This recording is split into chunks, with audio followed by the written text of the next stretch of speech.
Interviews. Along with questionnaires, interviews are the most common form of data collection.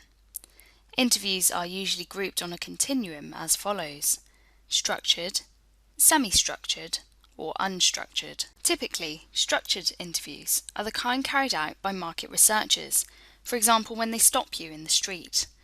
The only difference between this kind of interviewing and postal questionnaires is how you get people to give you the data you need.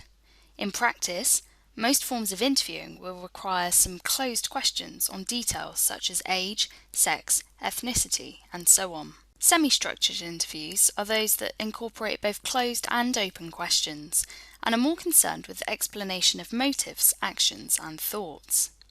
The interviewer may also look for further information, for example asking, "Why do you think that?" or "What happened next?" or "What exactly do you mean?" If something unanticipated comes up, then that can also be asked about. Unstructured interviews. This kind of interview is more conversational in tone and content. However, it is important to remember that interviews are not conversations. While there are obvious similarities, it is best to regard interviews as conversations with a purpose, that is, to gather data.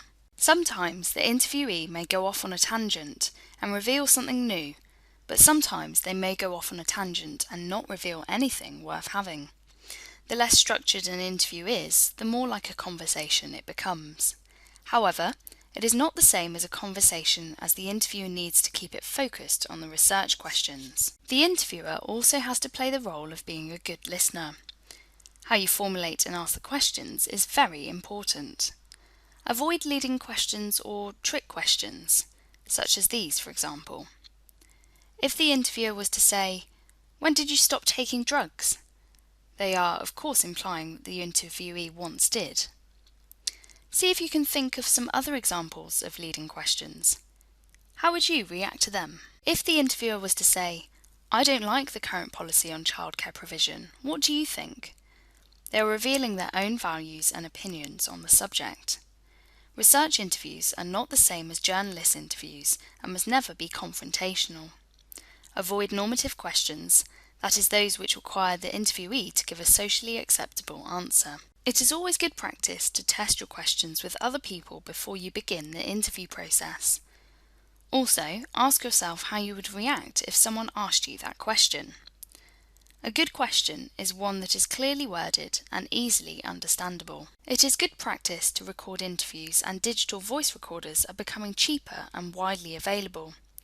Also, don't forget the hidden costs of interviewing, such as the time it takes to arrange them and time spent in travel. In summary, interviewing is a good way to explore people's attitudes and values towards certain topics and situations, and gain a fuller understanding of their motivations and actions. However, they are time-consuming and labour-intensive, and for those reasons are only done with small samples. What you lose in breadth, you make up for in depth.